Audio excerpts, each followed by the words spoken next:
வணக்கம். இன்னைக்கு நம்ம பார்க்க போறது 2019ல ரிலீஸ் ஆன கொரியன் ஆக்ஷன் படமான the gangster, the cop and the devil மூவியோட ரிவ்யூ.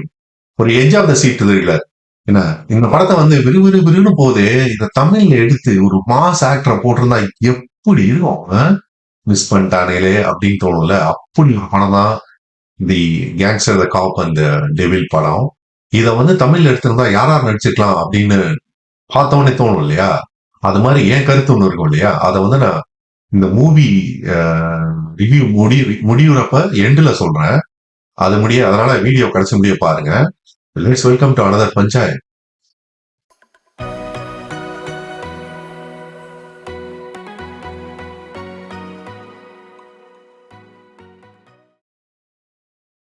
ஓகே, இப்ப இந்த movie GCD gangster cop devil பத்தி கொஞ்சம் டீட்டெயிலா பார்ப்போம். இந்த சமுதாயத்தில் நடக்கிற ஒவ்வொரு விஷயத்துக்கும் நம்ம 3 விதமா ரியாக்ட் பண்ணுவோம். ஒண்ணு வந்து குட் பர்சனா, அதாவது ஹானஸ்டா, நேர்மையா, உண்மையா, நல்லவனா இருக்கிறேன் அப்படிங்கிற மாதிரி. இன்னொன்னு வந்து சே இவ்வளவு கெட்டது நடக்குது, இவெல்லாம் அடிச்சு கேட்கணுமே, தட்டி கேட்கணுமே, ஒரு மாஸ் ஹீரோ மாதிரி நமக்குள்ளேயே ஒரு கேரக்டர் இருக்கும். அதுக்கப்புறம் வந்து இந்த போலீஸ் எல்லாம் என்ன பண்ணிட்டு இருக்காங்க, இவங்க எல்லாம் என்கவுண்டர் பண்ணாம என்ன பண்ணிட்டு இருக்காங்க அப்படின்ட்டு ரொம்ப ஒஸ்டான ஒரு ஒரு ஈவெண்ட் நடக்கும்போது நமக்குள்ளேயே ஒரு கேள்வி வரும். மூணாவதா வந்து இந்த இந்த இந்த கிரைம் பீட் எல்லாம் படிக்கும்போது சே அவன் எல்லாம் பாத்தீங்கன்னா ரொம்ப சுவாரஸ்யமா விரிவா எழுதுவாங்க ஒரு கிரைமை பத்தி.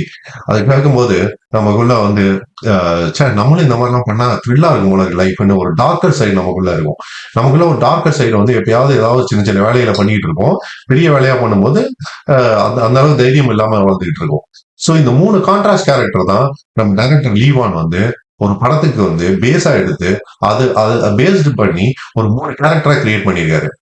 சோ ஒன்னு வந்து devil, the darker side of you. அந்த டார்க்கர் சைட் ஆஃப் யூ வந்து இன்ட்ரோடியூஸ் ஆகுறதே வந்து ஒரு டார்க் நைட்ல தான் இன்ட்ரோடியூஸ் ஆகுது. அது வந்து நீங்க டார்க்கர் சைடா நினைக்கிற எல்லா கெட்ட செயல்களையும் அது வந்து சர்வசாதாரணமாக துணிந்து செய்கிறது. அதுக்கப்புறம் உங்க கேங்ஸ்டர் வந்து அவரும் வந்து ஒரு கொலையில தான் இன்ட்ரடியூஸ் ஆகுறாரு. அவரு வந்து ரொம்ப மாசா அவரு வந்து சட்டம் என்பது எவ்வளவு தூரம் வளைக்கப்படுமோ அந்த மாதிரி வளைச்சு அதுக்குள்ள வந்து அவருடைய பிசினஸ் ஆக்டிவிட்டிஸ் எல்லாத்தையும் பண்ணிட்டு இருக்காரு.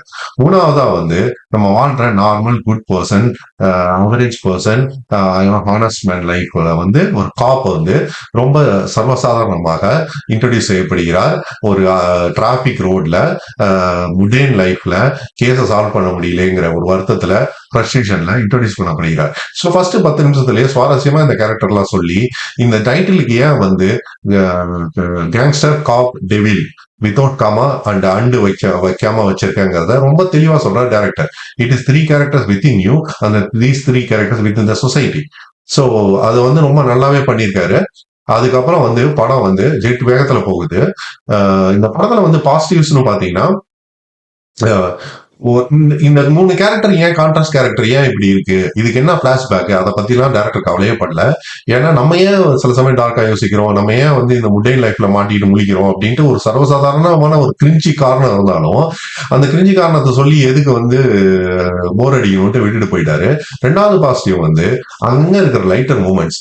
படம் வந்து ஆக்ஷன் மூவி, வயலன்ஸ் இருக்கு, நல்ல ஃபாஸ்டா போகுது அப்படின்னு இருந்தாலும் அங்கங்க இருக்க லைட்டர் மூமெண்ட் வந்து இன்னும் வந்து உங்க மூட வந்து அப்லிஃப்ட் பண்ணுது. மூணாவது வந்து ஹீரோயின் இல்லாது நிறைய ஆக்ஷன் படத்துல ரொம்ப பிளாஷ்பேக், ரொம்ப கிரிஞ்சி மூமெண்ட் வந்து இந்த இந்த ஹீரோயினை வந்து கடத்திட்டு போயிடுவாங்க. இல்லைன்னா ஹீரோயின் வந்து தேவையில்லாம வந்து ஒரு ஒரு லவ் போர்ஷன்ஸ் இருக்கும். அது எதுவுமே இல்லாம இருக்கிறது இந்த படத்துக்கு பெரிய பாசிட்டிவ். சோ இப்போ படத்தை பத்தி நான் ரொம்ப கண்டென்ட் வந்து சொல்ல வேணாம்னு நினைக்கிறேன். நீங்க பார்த்து என்ஜாய் பண்ணுங்க. கிளைமேக்ஸ்ல வந்து இந்த 3 சீனுமே வந்து 3 கேரக்டருமே வந்து ஒரு புள்ளியில மீட் பண்ணும்போது அப்போ வந்து அந்த டெவில் வந்து கேங்ஸ்டர் பார்த்து கேட்கிறான், நானும் எனக்கும் உனக்கு என்ன வித்தியாசம், நானும் கொலை தான் பண்றேன், நீனும் கொலை தான் பண்ற, இது ரெண்டுக்கும் என்ன வித்தியாசம்? இப்போ வந்து ஒரு ஒரு ஒரு ஒரு குற்றம் நடக்குதுன்னா குற்றம் செய்தவனை வந்து என்கவுண்டர் பண்ணணும்னா ரெண்டுமே குற்றம் தான். என்ன அது அதை வந்து அந்த அந்த பாயிண்ட் வந்து சூப்பரா டச் பண்ணியிருக்காரு நம்ம டேரக்டர். அதுக்கப்புறம் வந்து அதே டெவில் கேரக்டர் நல்லவனான காப்பை பார்த்து நீ எப்படி என்ன தண்டிப்ப, உனக்கு என்ன ப்ரூஃப் இருக்கு, நான் வந்து திறமையா வந்து இந்த இந்த குற்றத்தெல்லாம் பண்ணனேன் அப்படின்னு நிற்கும் போது நம்ம நல்லவனா இருந்து இந்த இந்த இந்த சிஸ்டத்துல வந்து ஒரு கெட்டவனுக்கு வந்து தண்டனை வாங்கி தர முடியாத சிஸ்டமாக இந்த ஜுடிஷியல் சிஸ்டம் இருக்குங்கிறதையும் ரொம்ப தெளிவா சொல்லியிருக்காரு. அதுக்கப்புறம் கிளைமேக்ஸ்ல பாத்தீங்கன்னா நிவில் அழிக்கப்படணும். ஓகே, அது அது வந்து எந்த மாறுபாடும் இல்லை. அதுதான் வந்து எல்லா கிளைமேக்ஸும் வந்து எல்லா படத்துலயும் வந்து ஆன்டகனிஸ்ட் ப்ரோட்டகனிஸ்ட்ல வந்து கெட்டவன் அழிக்கப்பட வேண்டும் அப்படிங்கறதுதான் கிளைமேக்ஸ். ஆனா நல்லவனா இந்த காப் வின் பண்ணாரா இல்ல இல்ல கேங்ஸ்டர் வின் பண்ணாராங்கிறத படத்துல பார்த்து தெரிஞ்சுங்க. It's very good twist in end. Okay, இப்போ வந்து தமிழ்ல இந்த படத்தை எடுத்தா யார் நடிக்கலான்ட்டு நான் வந்து கேட்டிருந்தேன் முன்னாடியே. அது வந்து என்னோட ஆப்ஷன் வந்து ஒரே ஆக்டரை வச்சு எடுக்கணும்னா அஜித்தை வச்சு எடுக்கலாம். 3 கேரக்டருக்கும் கொஞ்சம் டிஃபரன்சியேஷன் காட்டி நல்லாவே பண்ணுவாரு. எஸ்பெஷலி அந்த டெவில் கேரக்டருக்கு வந்து ரொம்ப நாளாவே பண்ணிடுவாரு.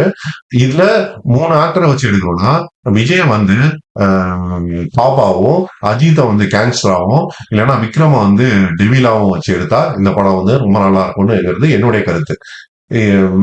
இந்த கமெண்ட்ஸ் இத பத்தி உங்களுடைய கமெண்ட்ஸ் என்னன்னு, உங்களுடைய ஃபேவரட் ஆக்டர்ஸ் யார் நடிச்சா நல்லா இருக்குங்கிறத கமெண்ட்ஸ்ல சொல்லுங்க.